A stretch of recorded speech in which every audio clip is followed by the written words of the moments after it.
Olá, boa tarde. O Superior Tribunal de Justiça decidiu que o INSS deverá arcar com a subsistência da mulher que tiver se afastado do trabalho para se proteger de violência doméstica. No Jornal da Justiça de hoje, vamos relembrar algumas das principais decisões do STJ em 2019. Acompanhe outros destaques. Minha Casa Minha Vida. Superior Tribunal de Justiça restabelece indenização por atraso na entrega de imóvel. O STJ considerou que o atraso, nesse caso, é mais do que um mero aborrecimento. Demarcação de terra indígena na Bahia. Ministros negam mandados de segurança em que produtores rurais buscavam suspender o processo. A gente poderia perder muitas crianças, muitos anciãos. E ainda, STJ decide que motorista de aplicativo é trabalhador autônomo. Como não há relação de emprego no caso, processos envolvendo motoristas e aplicativos devem ser julgados pela Justiça Comum.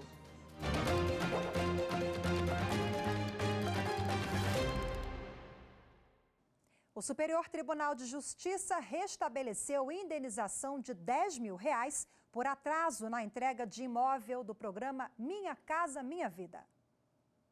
O recurso dos compradores contra a decisão do Tribunal Regional Federal da 5ª Região foi analisado pela 3ª turma do STJ.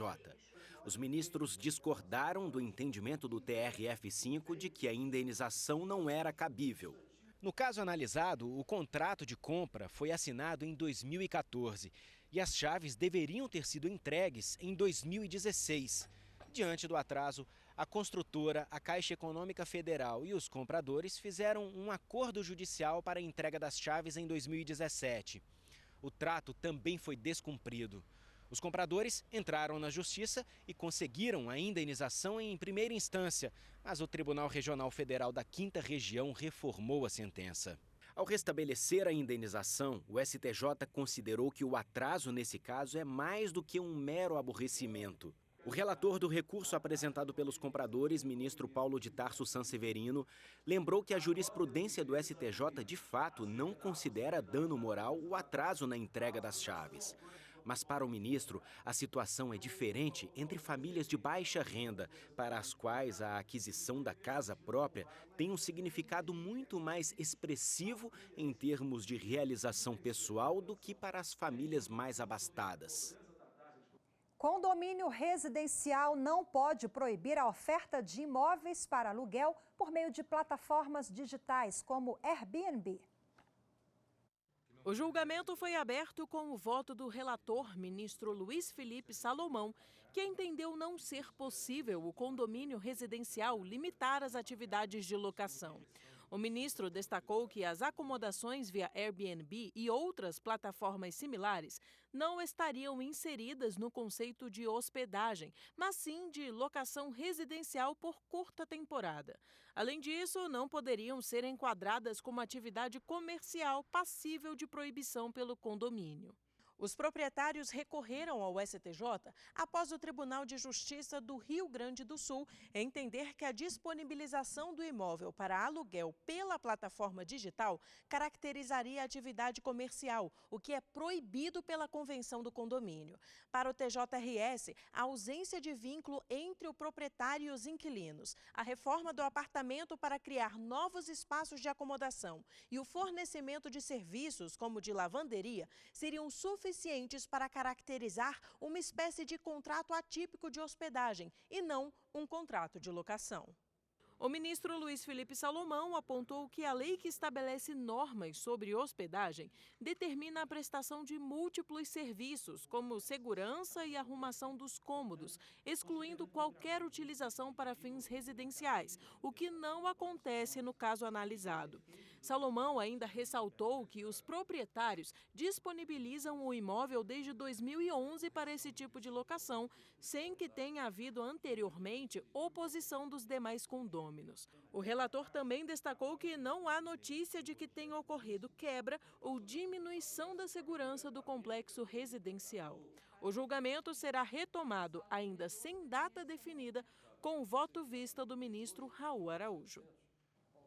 Em decisão liminar, o Superior Tribunal de Justiça suspendeu a tramitação de processos relacionados ao vazamento de petróleo nas praias do Nordeste.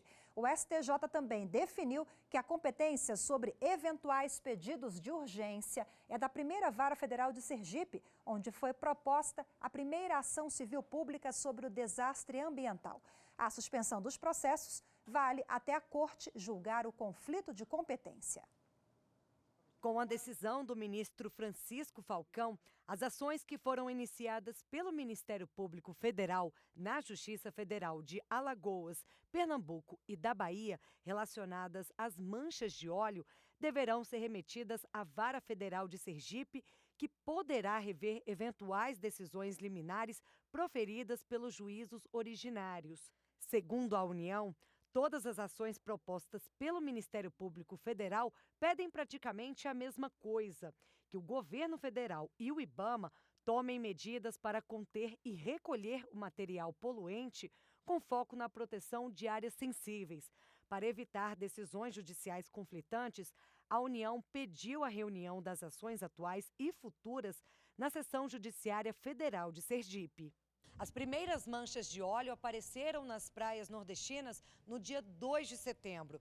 Desde então, órgãos do governo vêm realizando diversas ações para amenizar o dano. Ao aceitar o pedido da União, o ministro Francisco Falcão afirmou que, neste momento, é elevado o risco de serem praticados atos e medidas divergentes, tanto no âmbito judicial quanto em nível administrativo, gerando efeitos que podem até mesmo impedir a presença da União e do IBAMA em audiências, o que retardaria a adoção de procedimentos preventivos e reativos.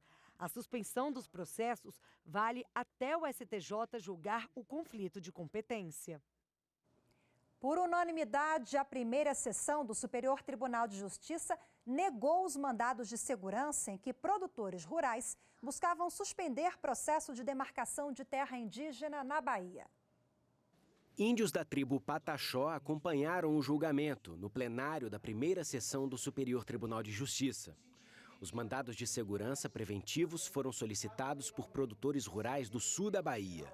Uma tentativa de evitar que o Ministério da Justiça permita a conclusão do processo administrativo iniciado pela FUNAI para ampliar a reserva indígena de Barra Velha. O procedimento administrativo era para revisar uma demarcação de terras feita pela própria FUNAI em 1991.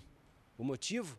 Os 8.627 hectares destinados inicialmente aos índios pataxós da região eram insuficientes. Correspondiam a menos de 1/6 da área a que eles sempre tiveram acesso. Por isso, a FUNAI optou por uma nova demarcação, ampliando de 8 para 52 mil hectares. Os produtores rurais alegavam que a revisão da demarcação feria leis e jurisprudências sobre o assunto e iniciaram uma disputa judicial contra a União. Enquanto isso, a proposta de revisão da demarcação estava paralisada no Ministério da Justiça. O relator no STJ, ministro Gurgel de Faria, concluiu que a ampliação das terras indígenas não fere leis e jurisprudências, como argumentaram os produtores rurais. Para ele, os vícios processuais presentes na primeira demarcação abrem caminho para a revisão. Efetivamente, a regra é essa, é vedada essa ampliação. Mas há, no próprio precedente do Supremo Tribunal Federal, a possibilidade, ali de dentro do prazo decadencial, ou seja, dentro do prazo dos 5 anos, haver um processo se porventura vícios no processo originário tiverem ocorrido. O voto do relator foi acompanhado integralmente pelos demais ministros da primeira sessão. Por unanimidade, o colegiado negou os mandados de segurança e revogou as liminares que impediam a continuidade do processo administrativo para ampliação das terras indígenas. O cacique Suruí Pataxó acredita que a decisão do STJ evitou o flagelo da tribo. Nosso povo podia sofrer, podia morar nas estradas, na barra dos viadutos. Era isso que ia acontecer com nós. A gente poderia perder muitas crianças, né? Muitos anciãos, né? Dentro do contexto assim, da nossa história, né? E a seguir, fixar horários diferentes para a entrada e saída dos hóspedes de hotéis não é ilegal. Os detalhes no próximo bloco. Até já. Justiça é praticar o que é de fato, o que é de verdade, aquilo que é de direito do cidadão.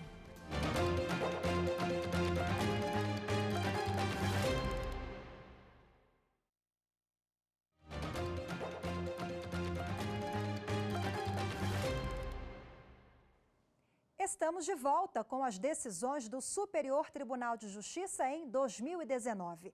A Corte confirmou decisão do Tribunal de Justiça de Minas Gerais e negou indenização por dano moral num caso de atraso de voo. O voo de Brasília a Cuiabá estava marcado para 9h45. Agora está previsto para 12h40. A companhia aérea buscou minimizar o transtorno com um voucher de alimentação no restaurante do aeroporto. Mesmo assim, Francisco afirma que deveria ser indenizado por danos morais. Felizmente eu não tenho compromisso, sério. Então eu tenho compromisso de chegar em casa, eu marquei e vai chegar. Mas eu acho que eles deviam ser penalizados sim, porque penaliza os passageiros quando eles atrasam. Se eles não chegarem no horário, 1 hora antes, eles não conseguem fazer check-in e complica tudo. No final você não viaja e perde a passagem. O caso que chegou ao STJ é bem parecido com o de Francisco. O passageiro estava com voo marcado de Juiz de Fora a São Paulo. O embarque seria às 6h45 da manhã. Mas ele foi realocado em outro voo por volta das 11 horas e só chegou ao destino às 2h40 da tarde. O consumidor entrou na justiça alegando danos morais e pediu indenização da companhia aérea. O Juízo de Primeiro Grau e o Tribunal de Justiça de Minas Gerais negaram o pedido. O recurso do passageiro foi julgado pela terceira turma do STJ. A relatora, ministra Nancy Andrighi, afirmou que o passageiro não conseguiu comprovar o dano moral e, por isso, confirmou a decisão do TJ Mineiro de que não cabe indenização. Segundo a ministra, o julgamento deve levar em conta o esforço da empresa para solucionar o problema. Por exemplo, prestação de informações claras e precisas ou fornecimento de alimentação e hospedagem. Por outro lado, de acordo com a relatora, deve ser verificado se o passageiro perdeu algum compromisso inadiável no destino. Foi o que aconteceu com o Tiago. Tem compromisso marcado lá, cara. Tem uma reunião 2 horas, era para me chegar lá meio-dia agora, entendeu? Eu paguei mais caro no voo justamente para mim ter um tempo menor entre uma escala e outra, entendeu? Aí agora que eu vou ficar aqui mofando aqui dentro do aeroporto, vai saber que hora que eles vão me colocar num voo para Uberlândia. O Superior Tribunal de Justiça entende que motorista de aplicativo é trabalhador autônomo e a ação contra a empresa cabe à Justiça Comum. O caso analisado é de um motorista da Uber que teve a conta suspensa pela empresa por comportamento irregular e mau uso do aplicativo. Mas o motorista entrou na justiça alegando que ficou impedido de exercer a profissão e teve prejuízos materiais, porque alugou um carro para fazer as corridas. O caso ocorreu em Minas Gerais e a Justiça Estadual considerou que não era competente para julgar a ação por se tratar de relação trabalhista. Mas a Justiça do Trabalho também se considerou impedida e suscitou conflito de competência ao Superior Tribunal de Justiça. Para o relator do conflito, na segunda sessão do STJ, ministro Moura Ribeiro, os serviços prestados pelos motoristas de aplicativo são eventuais, sem horários pré-estabelecidos e eles não recebem salário fixo, o que descaracteriza vínculo empregatício. Assim, o colegiado entendeu que, como não há relação de emprego no caso, processos envolvendo motoristas e aplicativos devem ser julgados pela Justiça Comum. E agora atenção, não é ilegal fixar horários diferentes para a entrada e saída dos hóspedes de hotéis.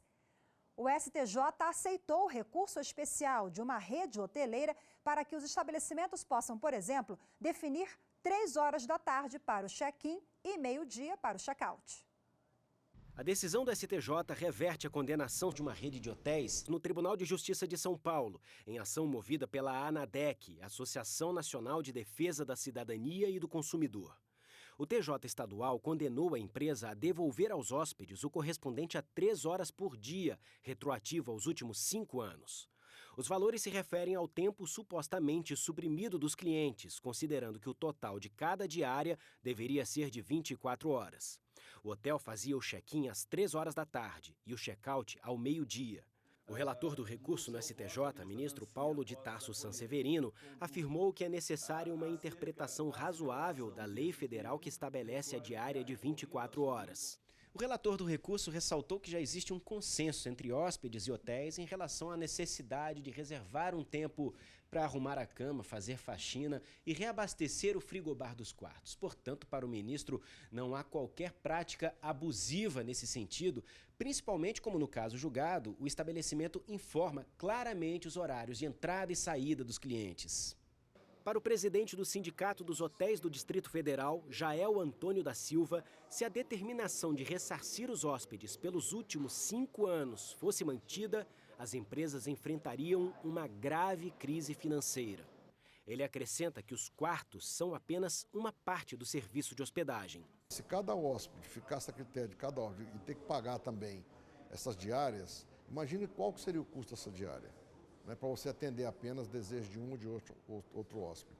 Acho que é importante registrar essa questão dessa segurança jurídica que a decisão do STJ trouxe para os empresários do segmento de hotelaria. E no próximo bloco, violência doméstica. INSS deve pagar auxílio para a mulher que precisar se afastar do trabalho por esse motivo. Os detalhes é daqui a pouco, continue com a gente. Justiça é fazer o certo, independente da situação, da pessoa ou da circunstância.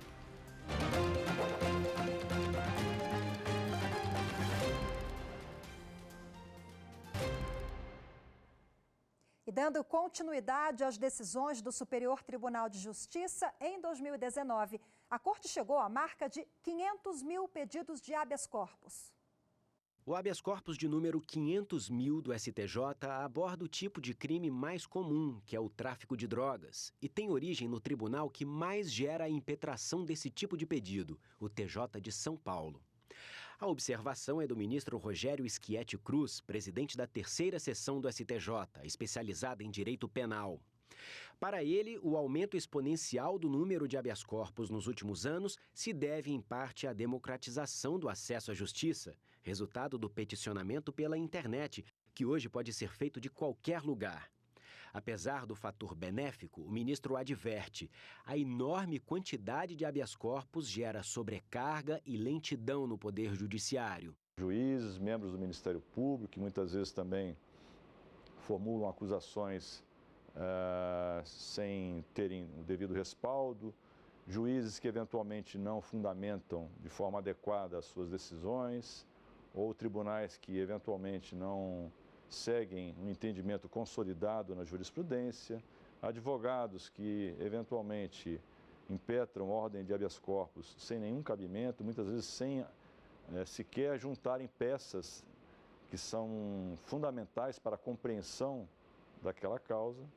Então, todos nós somos um pouco responsáveis. O habeas corpus é uma expressão em latim que significa apresente o corpo. É uma garantia constitucional para proteger o direito de ir e vir contra a ilegalidade e o abuso de poder. Qualquer pessoa pode impetrar o habeas corpus, inclusive em benefício de terceiros. A única exceção é o juiz, porque precisa manter a imparcialidade, a não ser que o direito dele esteja ameaçado. Entre os pedidos que chegam ao Superior Tribunal de Justiça, há muitos escritos por presos e familiares. Embora hoje a via mais comum seja a internet, é possível enviar por correspondência. Este foi escrito dentro da prisão ao longo de 1 metro de papel higiênico. Chegou em um envelope endereçado ao então presidente do tribunal, ministro Francisco Falcão, em abril de 2015. Servidores do protocolo do STJ digitalizaram o documento e o ministro Francisco Falcão analisou no mesmo dia. Este outro foi escrito em um lençol.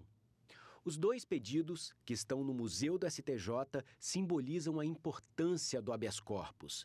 Por isso que eu acho que seria importante termos uma lei de habeas corpus, assim como temos a lei do mandado de segurança, a lei da ação civil pública, enfim, tantas leis referentes a ações ou recursos constitucionais. E em relação ao habeas corpus, que é um instrumento importantíssimo, de tanta tradição, nós não temos uma lei. O Superior Tribunal de Justiça decidiu que o INSS deve pagar auxílio para a mulher que precisar se afastar do trabalho devido à violência doméstica. Pelo entendimento dos ministros, a situação está prevista na Lei Maria da Penha e justifica o recebimento do benefício. Eu fiquei casada há 12 anos, com um agressor, no qual era agredida todos os dias e em todos os sentidos da palavra. Além das agressões e ameaças de morte, Denise conta que outro motivo que a fez demorar tanto para denunciar o ex-marido foi o medo de não conseguir um emprego para sustentar as filhas. Mas uma decisão do Superior Tribunal de Justiça trouxe mais segurança a essas vítimas. Os ministros da 6ª turma decidiram que as mulheres afastadas do trabalho por situação de violência doméstica têm direito a receber benefício pelo INSS. No caso analisado, uma vítima alegou que sofria ameaças de morte e que, mesmo com medidas protetivas, não se sentia segura. Como não havia casa-abrigo na cidade, a mulher teve que se mudar e deixou de comparecer ao trabalho. Ela entrou com a ação pedindo o afastamento do emprego por conta da situação de violência doméstica. O pedido foi negado nas 2 primeiras instâncias, porque foi considerado que a decisão cabia à Justiça do Trabalho. Mas para o relator no STJ, ministro Rogério Schietti Cruz, o entendimento foi de que se tratava de uma situação emergencial, prevista na Lei Maria da Penha, e não de afastamento decorrente da relação de trabalho, e que, por isso, o caso compete à Justiça Comum.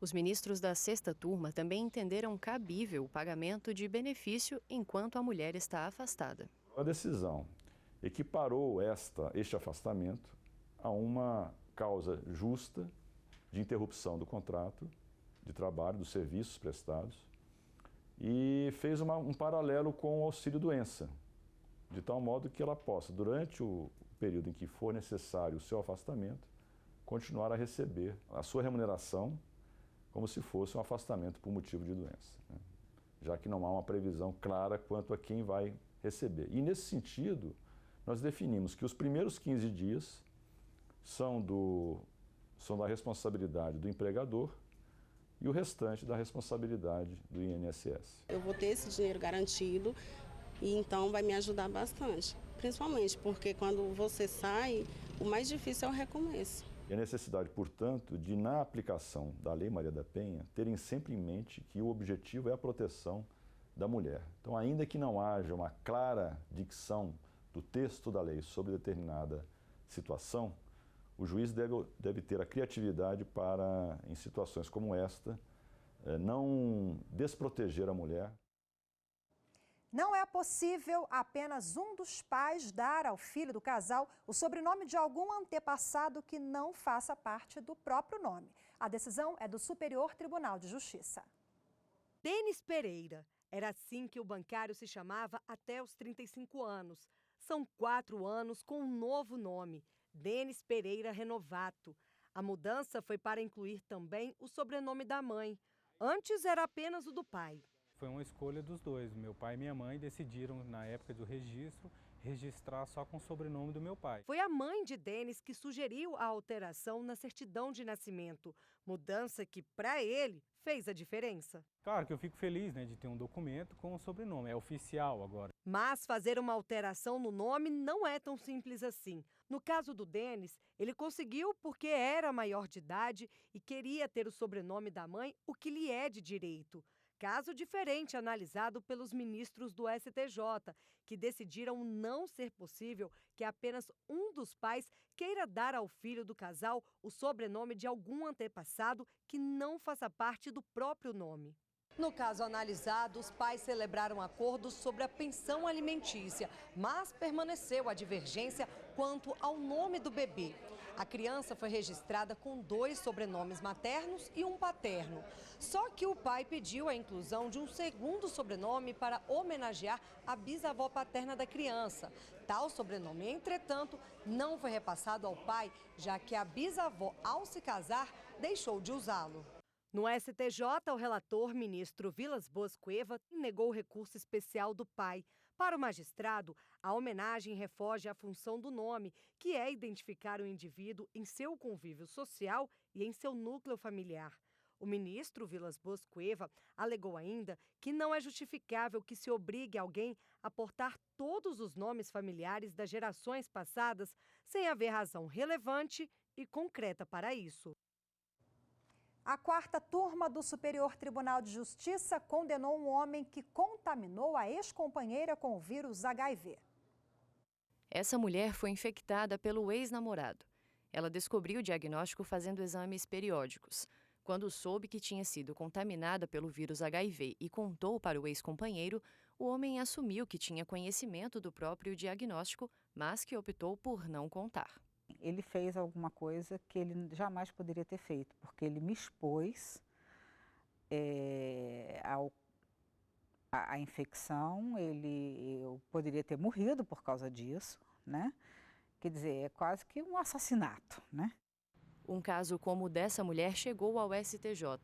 Os ministros da quarta turma reconheceram a responsabilidade civil de um homem que transmitiu HIV à companheira durante a união estável do casal.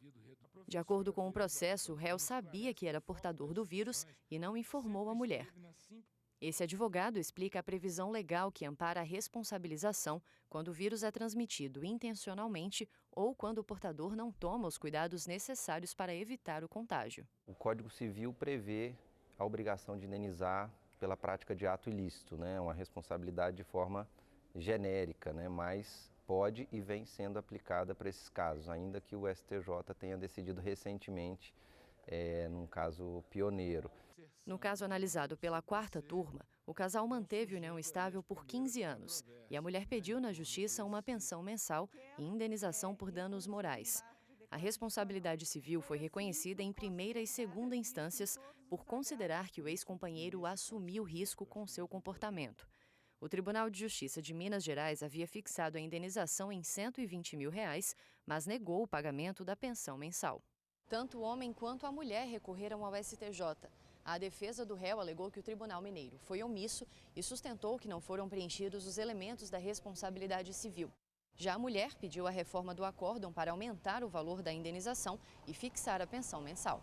Ao confirmar a decisão da segunda instância, os ministros da quarta turma consideraram que foi evidente a violação de direito da personalidade da mulher, com lesão de honra, intimidade e integridade moral e física.